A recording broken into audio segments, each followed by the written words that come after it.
આવી છે। સુરત જિલ્લા કલેક્ટરે કાંઠા વિસ્તારમાં દબાણ પર કાર્યવાહી શરૂ કરી। કંપનીએ ગેરકાયદે બનાવેલી 100 મીટરની દિવાલ તોડી પાડી। તેની સાથે મોરા હજીરા વિસ્તારમાં સરકારી જમીન ઉપર હોટલ ધાબા સહિતના 100 જેટલા કોમર્શિયલ દબાણો પણ દૂર કરવામાં આવ્યા છે। 52,000 ચોરસ મીટર જમીન ખુલ્લી કરવામાં આવી છે। હજીરા મોરા 3 રસ્તા નજીક નેશનલ હાઈવેને અડચણરૂપ આ દિવાલને ચણી દેવામાં આવી હતી ને એએમએનએસ કંપનીને દબાણ માટે 18 કરોડનો દંડ પણ ફટકારવામાં આવ્યો છે।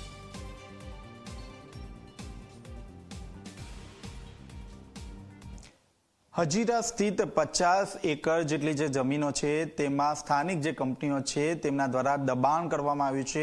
હાલમાં જિલ્લા કલેક્ટર દ્વારા આ તમામ જે દબાણ છે તે દબાણ દૂર કરવાની કામગીરી હાથ ધરવામાં આવી રહી છે। સાથોસાથ દંડ ફટકારવાની કામગીરી પણ હાથ ધરવામાં આવી રહી છે। ત્યારે આપની સાથે સ્થાનિક મામલતદાર જોડાયા છે। જી સર, કાર્યવાહી કરવામાં આવી છે, ક્યારે આ વાત ધ્યાને આવી અને કેટલો દંડ છે? આશરે અંદાજિત 6-7 મહિના પહેલાં અમારા દ્વારા સ્થળ તપાસ કરવામાં આવેલી હતી ને જેમાં કંપની અને વિવિધ સ્થાનિક લોકલ દ્વારા પણ લારી ગલ્લા તથા હોટલ ધાબા એવું બધું બનાવીને પંચરની દુકાનો વગેરે ભાડે આપેલી હતી, જેને અમે સ્થળ તપાસ દરમિયાન ધ્યાને આવતા પંચ રોજકામ કરી દબાણના કેસ પણ ઉપસ્થિત કરેલા હતા અને જ્યાં કાચા બાંધકામો હતા એને અમે 48 કલાક ને 64 કલાકની નોટિસો આપી અને એને રિમૂવલ કરે છે અને જે મોટા પાકા દબાણો છે એમની ઉપર અમે હાલમાં કેસ ચાલુ કરેલા છે અને એ કેસ અંતર્ગત 10 જેટલા કેસના અમે હુકમો કરેલા છે અને એમાં 18 કરોડ જેટલો દંડ કરેલો છે અને બાકીના 8 થી 10 કેસ અમારા હુકમ ઉપર છે। ટૂંક સમયમાં પણ અમે એમાં દંડ કરવાના છીએ। સર, આ કઈ કઈ કંપની છે જેમને નોટિસ ફટકારવામાં આવી છે અને દબાણ કઈ રીતે ઊભું કરવામાં આવ્યું હતું? એમાં અલગ અલગ વિવિધ કંપનીઓ છે અને જે કાચા દબાણો છે એમાં સ્થાનિક લોકોનો હાથ જણાઈ આવ્યો છે। એટલે હાલમાં અમે જે સ્થાનિક ઝૂંપડાઓ જેવું હતું જે કાચા બાંધકામો એને રિમૂવ કરેલા છે અને જે મેજર જે સ્ટ્રક્ચર્સ છે એની ઉપર અમે દંડ કરેલો છે।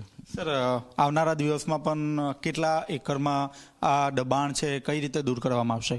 હાલમાં જેટલી બી સરકારી જગ્યાઓમાં દબાણ આઈડેન્ટિફાઈ થયા છે એ દબાણોને અમે રિમૂવ કરી રહ્યા છીએ અને ધીરે ધીરે જેવી રીતે જેટલા ધ્યાને આવતા જશે એને અમે રિમૂવ કરતા રહીશું। અને આ ઝુંબેશ હાલમાં માન્ય જિલ્લા કલેક્ટર સાહેબના અધ્યક્ષસ્થાને અને ઓલપાડ પ્રાંત સાહેબના માર્ગદર્શન હેઠળ ચાલુ છે અને ચાલુ રાખવામાં જ આવશે। સર, આ જે દંડની રકમ છે તે કઈ રીતે ભરવામાં આવશે? કેટલો દંડ ફટકારવામાં આવ્યો છે? હાલમાં અમે 18 કરોડ જેટલો દંડ કરેલો છે ને એ દંડની રકમ છે એમને ચલણ ઇસ્યુ કરીને જાણ કરવામાં આવી છે। જો એ 3 મહિનામાં ચલણ નહીં ભરી જાય, દંડ નહીં ભરી જાય તો અમે એના પર રેવન્યુ રિકવરી સર્ટિફિકેટ હેઠળની કાર્યવાહી કરીશું। તો આ હતા મામલતદાર જીએસ વાસવાને કહ્યું છે કે સરકારી જે જમીન છે તેમાં દબાણ ઊભું કરવામાં આવ્યું હતું। ₹18 કરોડનો જે દંડ છે તે દંડ ફટકારવામાં આવ્યો છે અને 3 મહિનાની અંદર આ જે દંડની રકમ છે તે ભરપાઈ કરવાની રહેશે। કેમેરામેન વિજય ભેસાણી સાથે ચેતન પટેલ, ઝી મીડિયા, સુરત।